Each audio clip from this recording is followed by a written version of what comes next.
Hello, and welcome back to the final segment of the City Street Financial Report.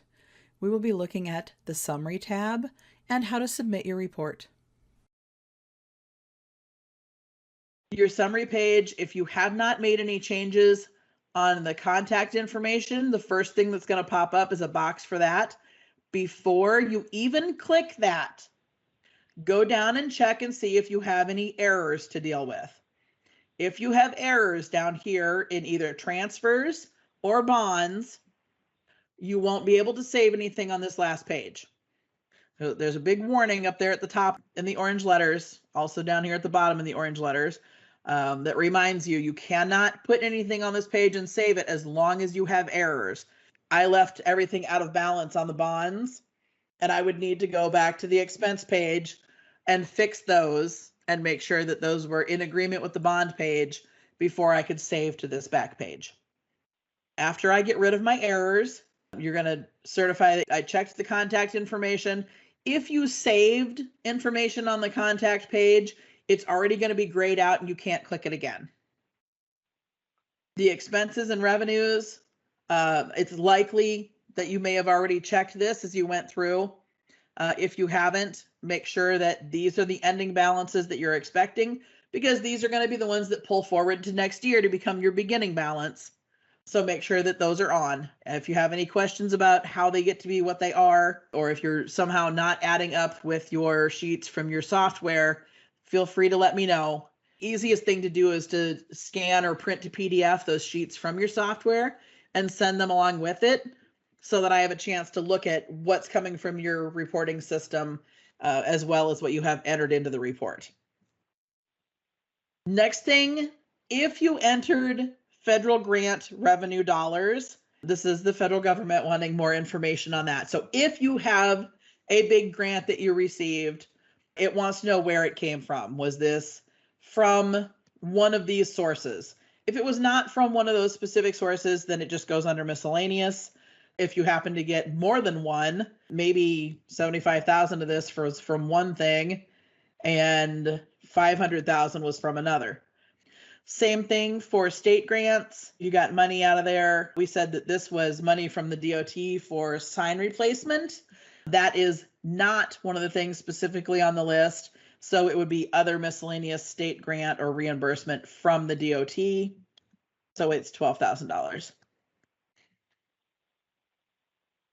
And then we talked a little bit about that one line that said contributions. This is one that donations are separate. This other line, this is casino, it's reimbursements, it's refunds from insurance. Basically, if it's not a donation, then it ends up in this line. If you got a refund from insurance that was $6,000, then it goes up there in the other category because we know it wasn't a donation. Those are the only three things that are going to trip boxes like that. Salary data, if we entered salary information in, it wants to know if any of that salary was spent on administrative purposes or if it was all physical road work. If your city clerk is being paid some out of road use, that's probably very obviously administrative. If you have multiple people in your public works department and you feel like one of them or more of them do some administrative duties related to streets, then you certainly can break those out. This is another one that I know we don't do payroll by public works admin, public works work. We just don't do it that way. And I'm not going to ask anybody to start doing it that way. Give me your best estimate on this. It could be a percent. It could be a real quick look at a payroll record to figure out, oh, well, very specifically, the clerk's stuff would come out of admin, but everybody else's would be physical street work. Whatever it is, I don't expect you to spend hours and hours to figure this out in that kind of detail. Just give me your best number. Maybe the clerk was paid out of general fund streets and all of the actual public works, physical street work was paid out of road use. So we're just reporting that the only administrative salaries related to streets was that little bit. Because I didn't put any snow removal in here, it's hopping up a box wanting to know why. If you truly do not have any expense, you can say county plows snow or whatever the case happens to be. If it's truly that you're not tracking it separately, please try to give me maybe an estimate that we'll try to implement it for FY23 or something like that, so that I have some idea that you were looking for snow removal numbers. The only thing left here at the bottom are more check boxes. If I would not have hit save on bonds and loans, then it would have a box that would be empty and I would need to put the blue check mark in it. But because I did save something there, it assumes I've made all the changes there are to make, and you cannot click that again. It won't do anything. So same with equipment, same with projects. It wants to double check. Did you check this number? Is this the revenue that you received? Is it $305,909.63? So double check that. If in the course of doing the revenue page, you turned off any of the auto calculates, that will also pop up a box asking why you turned off the auto calculate. I won't leave that in the program forever. Right now, I want to know if those are helpful for you or if they're just more work and more confusion than what they're worth. So I'm trying to get some feedback basically on those auto calculate options. You're welcome to write anything in there, whatever suggestions you have related to auto calculate. If you have those boxes pop up, you're welcome to put it in there. You're also welcome to send me email anytime with suggestions and comments like that as well. Last thing down here at the bottom is the little piece you need to do before you submit. Resolutions now are optional. In an effort to try to be more consistent with what the other reports do, because this is a report over something that has already been done, it's already been spent, already been received, there's nothing really to change in it.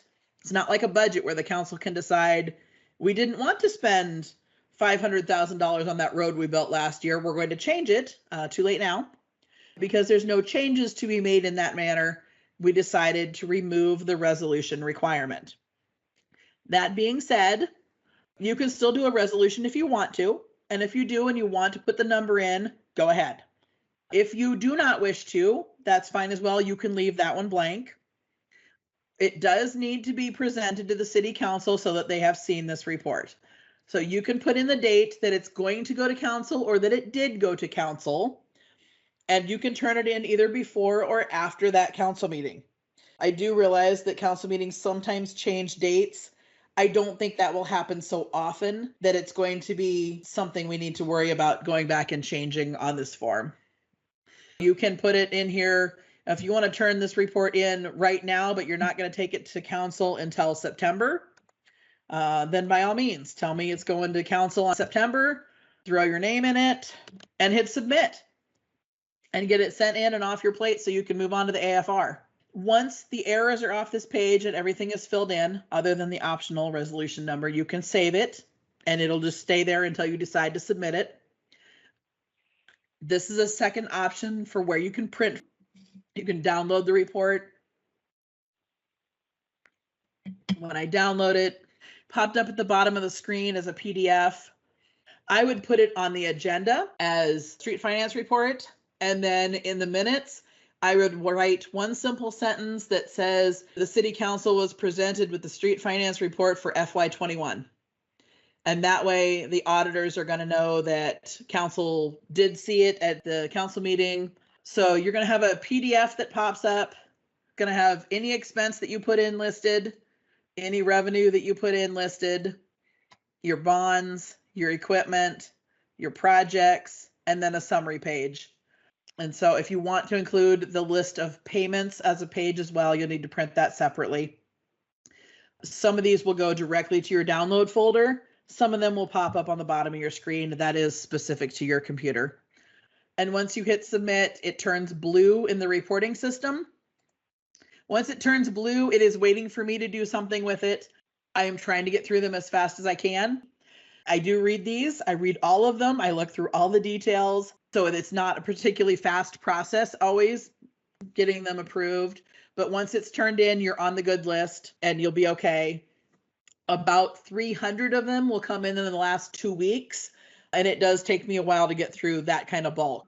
when you're on your home screen, you probably will only see one city or maybe two. And you will be able to print it at that point, but you will no longer be able to hit edit. If you figure out after you've submitted it that you need to make a change to the report, just send me a quick email. I can send it back rejected, and you can make whatever change you need to make and resubmit. When you get your email, it'll tell you why and sending it back. But if I approve your report, it also can have notes in it as well. So you'll get an email saying your report has been accepted. Please take a look at that email, because I may also be leaving you a note that says, I see this, or I have questions about this for the future, or please consider this as you're doing your budget next year. Sometimes I do get notes in there as well. Just so you know, there could be notes either way. And that email should be going to the email that you put in on the beginning contact page. You all should be receiving those. If you're not, check spam, because it is coming from a no reply email. That wraps up the street finance report. There were some places that we talked about that I would show you. They are located on our local systems homepage. You can Google local systems Iowa DOT, and when you do so, ours will be the first link that comes up. There's information being provided about the impact of the COVID-19 virus that you can find. We update it with information about the financial impact and other rules that are being impacted by the virus. If you are interested in receiving that information via email, you can sign up for our email system. We don't send out a lot of emails to cities, so your inboxes are not going to be overwhelmed if you do sign up for this, but you will receive timely information about impacts from COVID and other things that are important to cities and city funding. Other sources that we have posted on our website, we have the bid and quote thresholds. Those are the ones from the project tab that update every year. So if you're looking at doing projects, those are important for you to know where to find. You can go to the city reports and funding page. It will tell you updates about the Time 21 payments. It will also give you the forecast for the road use fund payments. It also gives you links to figuring out your payments, and for cities under 500, where to find out information about the transfer of jurisdiction, farm to market extension roads, and those funds. If you had a project that used city equipment, you know that you needed to look up the schedule of rates to know how much to charge for each of your city pieces of equipment that you used. So this is the schedule of rates, and you can find that here on this side page also, as well as being able to look up maps. Again, that goes back quite often to looking up the farm to market roads within your community. We can go through and look up, let's pull up Boone County. And if we go through and look up farm to market maps, we can pull up the entire county and see that the farm to market roads are the ones that are in the heavy black lines. Let's look up here at the little town of Pilot Mound. The little town of Pilot Mound has some farm to market roads that actually run around the exterior of that town. None of them actually go through, but they do pretty much cover all of the perimeter. Boxholm only has it running across one side, whereas Ogden has two farm to market roads that run right through the middle of town. So each town is very different with how much farm to market road they have and how much they have to deal with. So those are available for you to look up as well. And finally, the old link to the street finance report is still here. We are working on getting that phased out and the new links put in. If you do happen to click on it, it's going to take you right to the current page. So it is also available there for you. That should cover the questions for how to fill out the summary page and how to submit the report. Again, remember, you do get email when your report is submitted. If you need to make a change to it after it's been submitted, you'll need to contact me so that I can unlock your report.